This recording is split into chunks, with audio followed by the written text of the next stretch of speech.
놀러는 올바른 주소를 찾는데 시간이 좀 걸렸습니다. 그는 1시간 동안 헤매고 있었습니다. 일종의 악순환으로 늘어선 동일한 고층 건물들 사이에서 마침내 기적이 일어났고 놀러는 그의 고객 블록을 발견했고 5분 만에 그는 이미 앉아 있었고 놀라는 조정을 마친 후 새 게임용 노트북을 구성하고 서둘러 아파트에서 나갔고 1층으로 내려왔을 때야 다음 고객이 그를 기다리고 있는 6번째 건물을 찾는 방법을 물어봐야 한다고 생각했습니다. 의뢰인에게 돌아가려고 했는데 갑자기 뭔가 불쌍한 야옹 울음소리가 나더니 생각을 잠시 멈추고 소리가 나는 쪽으로 갔다. 놀라는 모퉁이를 돌아 햇빛이 거의 들어오지 않는 좁고 어두운 골목에 이르렀다. 놀라는 주위를 둘러보니 커다란 쓰레기통이 있었다. 집 뒷벽을 따라 몇 걸음 더 가면 후드에서 증기가 뿜어져 나오고 있었습니다. 그는 16세 정도의 소녀가 머리 위의 파이프에서 새끼 고양이를 필사적으로 끌어내려고 애쓰지만 성공하지 못하는 것을 보았습니다. 그의 발은 뛰어내리지 않았고 그의 발은 파이프를 매우 뜨겁게 다쳤습니다. 소녀는 쌀쌀한 목소리로 말했습니다. 도와줄 수 있나요? 놀란도 파이프에 손을 뻗을 수 없었지만 힘차게 뛰어올라 새끼 고양이의 발을 붙잡고 자기 쪽으로 끌어당긴 다음 손을 내밀었습니다. 불행한 애완동물인 소녀에게 그녀는 그를 부드럽게 쓰다듬으며 그를 진정시키기 시작했습니다. 그의 귀에 뭔가를 속삭였습니다. 여기서 나가는 게 어때요? 새끼 고양이는 구해졌고 여기는 좀 우울해요. 놀란이 당신은 머물고 싶지 않다고 말했습니다. 여기 있어요. 여기 있는 게 좋을 것 같아요. 제가 여기 살고 있는 여자가 저기 저 작은 벽장에 있다고 대답했어요. 아무도 놀라서 그 여자를 쳐다보지 않았어요. 그는 그녀에게서 자세한 내용을 얻으려고 노력했지만 그가 알아낸 것은 그 여자의 이름이 레베카이고 그녀가 여기서 6개월 정도 살았는데 어쨌든 저를 어디 신경 쓰시나요? 새끼 고양이를 구해주셔서 감사합니다. 하지만 그러면 제가 알아서 하겠습니다. 화가 나서 놀러는 혼란스러워서 뭐라고 대답해야 할지 몰랐습니다. 그는 대화를 다른 주제로 바꾸기로 결정하고 물었습니다.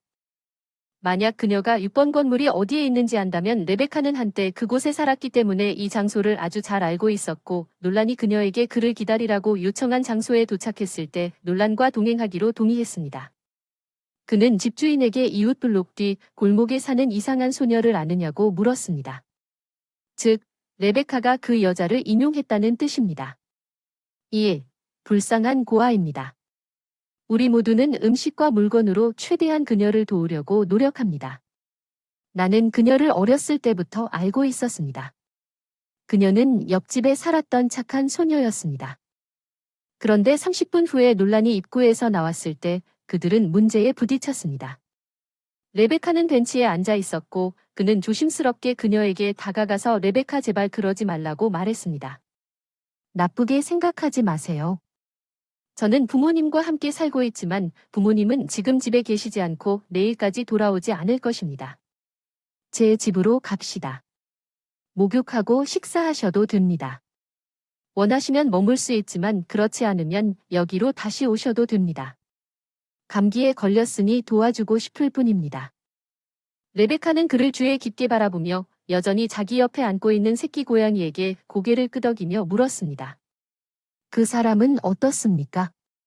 아니면 우리와 함께 데려가십시오.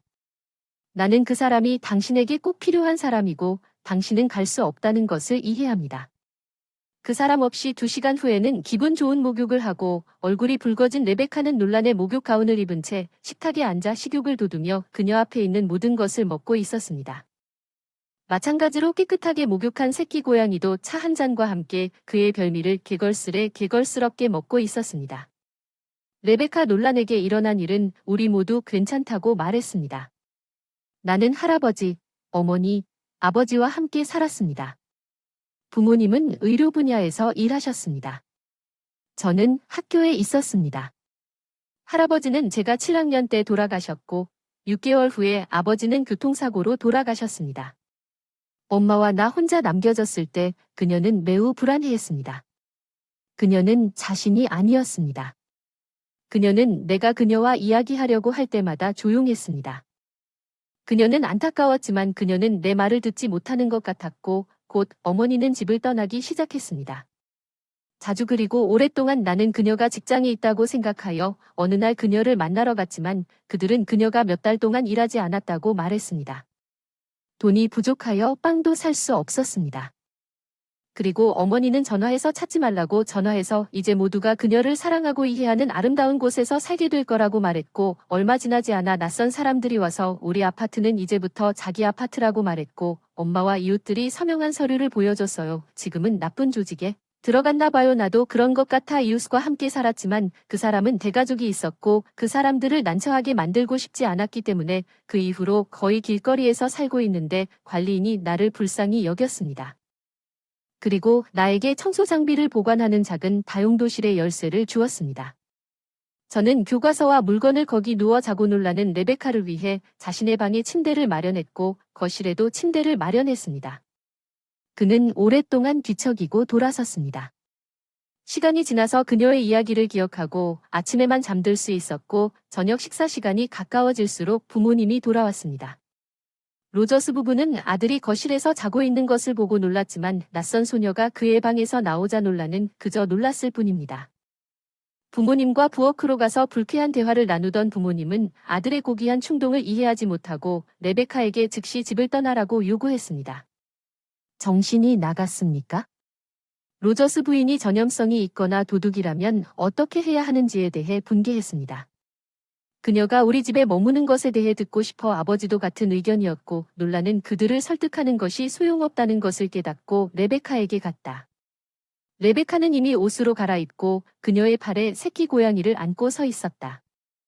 맞다 나가야 해. 난 여기 속하지 않아. 너무 친절하게 대해줘서 정말 고마워. 알았어 가자. 그는 대답하고 테이블에서 뭔가를 꺼내며 단호하게 문 쪽으로 걸어갔지만 당신은 거리로 돌아오지 않는다. 다시 현관문이 쾅 닫히는 소리를 듣고 로저스 부부는 부엌에서 나왔지만 집에는 그들 외에는 아무도 없었습니다.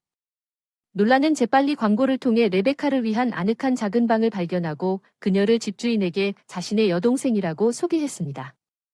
그는 몇 달 선불로 돈을 지불하고 소녀에게 필요한 모든 음식과 약을 사주었습니다. 레베카는 깜짝 놀라 거절하려 했지만 놀라는 저녁에만 단호했습니다. 청년은 집으로 돌아왔습니다. 그의 행동에 화가 난 그의 부모는 조용히 그를 환영했습니다. 무슨 일이 있었는지 논의할 시간이 있었고 두 사람 모두 아들이 즉시 결혼해야 이 모든 어리석은 일들이 그의 머릿속에서 사라져야 한다는 결론에 도달했습니다. 놀란 당신은 사업을 잘 할 수 있을 것 같은 전망을 가지고 있는데 갑자기 그런 일을 하게 됩니다. 경솔하게 노숙자 소녀를 우리 집에 데려왔죠. 켈리는 결혼에 대해 마음을 바꿨나요?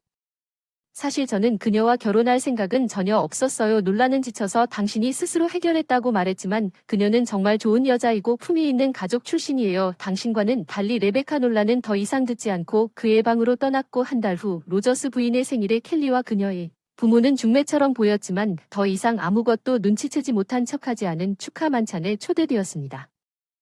켈리가 뻔한 암시를 하며 그녀를 배웅해달라고 요청했을 때에도 그는 그녀의 아파트 문에서 그녀에게 작별 인사를 하고 집으로 돌아왔습니다. 그런 다음 그들은 부모님의 공동 행사에서 2번 이상 만났지만 놀러는 항상 리베카에 대해서만 생각했습니다. 놀러는 함께 시간을 보내는 것을 좋아했습니다. 리베카와 함께한 시간에 그녀는 최근 마사지 수업에 등록했고 그가 그녀를 방문했을 때 그녀는 행복하게 그에게 그녀의 첫 번째 성공에 대해 이야기했습니다. 간신히 자신을 감춘 투명 네글리제 켈리는 그에게 달려가서 그의 목에 팔을 감고 사랑을 고백한다. 논란 왜 나를 피하는 거야. 나는 오랫동안 너를 사랑했는데 어른들과 너는 악보 소년 켈리 옆에서 논란이 뒤로 물러서서 당신은 정말 친절하지만 난 다른 여자와 사랑에 빠졌고 우리는 곧 결혼할 예정인데 그 노숙자 소녀와 함께여서 켈리가 갑자기 안 되겠다고 소리쳤어요. 나는 오늘 그녀의 집에 있었고 나는 당신은 불쌍해서 그녀와 함께 있고 당신과 나는 사랑에 빠졌다고 말했어요. 당신의 부모님은 그녀와 같은 사람을 결코 받아들이지 않을 것임을 이해하십시오. 켈리는 형을 마칠 시간이 없었습니다. 놀라는 아파트에서 뛰어내려 그가 있던 계단으로 달려갔습니다. 제 시간에 도착하지 못할까봐 두려웠지만 다행히 레베카는 집에 있었고 그는 그녀에게 달려가 그녀를 꼭 껴안았습니다. 레베카 내 사랑. 그는 속삭였습니다.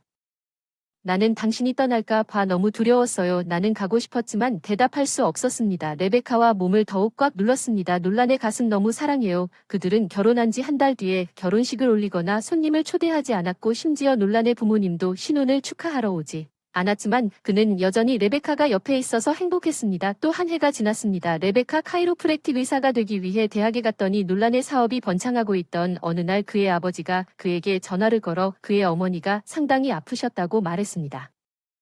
그 여자는 신경통과 고혈압으로 끊임없이 괴로워 거의 일어날 수 없을 지경이었습니다. 아버지가 물었습니다. 논란이 와서 아내와 함께 부모님 집에 나타났습니다. 레베카가 즉시 시어머니에게 다가갔습니다. 로저스 부인 나에게 화내지 마십시오. 아들을 정말 사랑합니다. 이제 제가 마사지를 해드리겠습니다. 해보고 싶습니다. 마사지에 대해 아시나요? 로저스 부인은 투덜댔습니다. 저는 제 인생에서 진짜 나세르를 아는 사람이 딱 한 명 있었는데 그 사람은 정말로 황금손을 가지고 있었지만 불행히도 그 사람은 세상을 떠났고 당신 이후로 아무도 저를 도와줄 수 없었습니다. 아마 들어본 적도 없을 텐데 로저스 부인이 그 유명한 안마사의 이름을 말하자 레베카가 그 여자를 침착하게 바라보며 왜 그 사람에 대해 들어봤느냐고 잘 말했을 때 그 사람은 내 할아버지다. 나는 그 사람에게서 많은 것을 배웠고 또한 아버지는 의사셨고 어머니는 약국에서 일하시곤 하셨습니다. 로저스 부인은 자신의 말을 믿을 수 없다는 표정으로 레베카를 바라보았습니다. 그러는 동안 레베카는 준비를 마치고 세션이 끝나자 마사지를 시작했습니다. 오랜 침묵 끝에 로저스 부인이 말했습니다. 미안해, 내가 틀렸어. 우리는 우리 외아들이 행복하길 바랐는데 이제 우리는 누구를 위해 홀로 남겨졌는지를 이해해줘. 어쩌면 내 손자를 위해. 웃으며 레베카 놀라는 아직 내가 첫 번째 사람인지는 몰라 로저스 부인과 그것을 나누었습니다. 그녀는 더 이상 고통을 느끼지 않는다는 것을 깨닫고 천천히 일어섰습니다.